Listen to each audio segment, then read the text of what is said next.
I have driven for Mr. Vallon for 11 years, and in that time I have learned to read a room through its reflections. The rearview mirror tells you a great deal. The glass partition between the front seat and the back tells you more than you would expect if you know how to watch it without appearing to watch it. I am telling this story because Mr. Vallon asked me to once after he had retired, and I am putting it in writing now because I think it deserves to be put in writing accurately. What happened at the Alvarado dining room in November has been told a dozen ways by people who were not there. I was there. This is what happened. Mr. Vallon had been engaged to Ms. Cordova for 8 months at the point of the November dinner.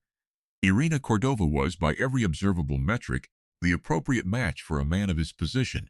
She was beautiful, polished, socially capable, and connected by family to 3 other households of importance. She moved through his world with the ease of someone who had been born adjacent to power and had learned its grammar young. She smiled at the right moments and said the right things, and there was nothing in the 8 months that had given him a specific reason for doubt. There was something in the 8 months that had given him a general reason for it, which was that he had not felt, in her presence, the particular quality of ease that a man like Mr. Vallon requires in a partner. He told me this once, briefly, and I noted it and said nothing about it until later.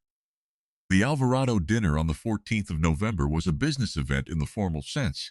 12 guests, 3 of whom represented a transatlantic interest Mr. Vallon had been developing for 2 years, 3 of whom were long-standing household allies, and 6 of whom were social ballast of the kind that makes a business dinner appear to be merely a dinner. Miss Cordova was seated to his right, as was appropriate. The server assigned to Mr. Vallon's table was a young woman I recognized from a previous engagement at the Alvarado. She had served his table at a luncheon in July and had been efficient and unobtrusive, which is all you require from service at that level. Her name, according to the staff list Alvarado's manager circulated, was Elena Marsh. She was perhaps 23, 24, dark hair, a low bun, quiet, the kind of person a room like that one does not notice. The dinner proceeded without incident through the first 2 courses. At the midpoint of the 3rd course, Elena Marsh returned to the service station at the room's edge to retrieve the next plates. The service station was positioned in an alcove near the east corridor, partially screened by a lacquered dividing panel. Mr. Vallon's table was not visible from the service station, but the east corridor ran adjacent to the private anteroom that Miss Cordova had excused herself to use between the 2nd and 3rd courses. What Elena Marsh heard from the service station alcove was a conversation she was not intended to hear. I have the substance of what she heard from Elena herself as she told it to me in the car afterward. The participants were Miss Cordova and a man named Renaud, who had been introduced at the table as a cultural liaison of some kind and who Mr. Vallon's security team had flagged 2 months earlier as a known associate of a competing interest that had been attempting to acquire a specific contractual position that Mr. Vallon had been building toward for 18 months. What Elena heard Miss Cordova and Renaud discussing, in moderate voices that did not expect to be overheard, the specific timeline of the transatlantic contract, the name of the third-party intermediary through whom Mr. Vallon's team had been working, and a date, the following Monday, at which point a counter-proposal was to be filed that would, according to Miss Cordova, give Vallon no viable response time. Elena Marsh listened until the conversation moved away from the alcove. Then she went back to the service station and stood there for a moment. Then she picked up the next course plates and returned to the table and served them in the correct order without any change in her expression or her pace. When she reached Mr. Vallon's setting, she set his plate and then placed beneath the edge of it, folded very small, a single card from the notepad servers carry for adjustment orders. On it, in the small, clear handwriting of someone who had made a decision and made it quickly, the name Renaud, the words East Corridor, 3rd course, and the date she had heard. She moved on to the next place setting. Mr. Vallon did not look at the card immediately.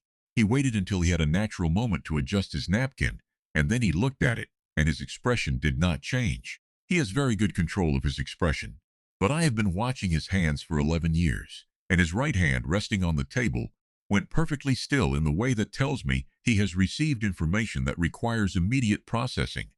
He continued the dinner. Renaud left the Alvarado at 9:47. Mr. Vallon's security team was waiting in the lobby. Miss Cordova, when she understood what had happened, left without a conversation. Mr. Vallon did not prevent her. He said nothing to her across the table, Nothing in the lobby, nothing in any subsequent communication I was aware of. He simply ceased. Some ends, he once told me, do not require sentences. What he did do was find Elena Marsh before she left the building. He found her at the staff exit on the building's south side, still in her server's uniform, coat over her arm, waiting for the light to change at the corner. He walked over alone, no security, and she turned and saw him and stopped, with the expression of someone who had done a thing and is now facing the consequence of it, and is not certain whether the consequence is going to be positive or negative. He said, "You could have looked away." She said, "Yes." He said, "Why didn't you?" She considered this for a moment and then said, "Because it wasn't my secret to keep, and it wasn't right." He was quiet for a moment. Then he said, "I owe you a debt," she said carefully. "You don't owe me anything. I just told you what I heard." He said, "You told the truth when it would have been easier not to.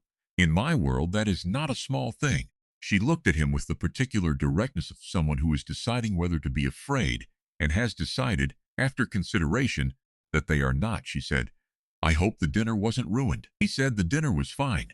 The dinner was, in fact, significantly better than I expected it to be.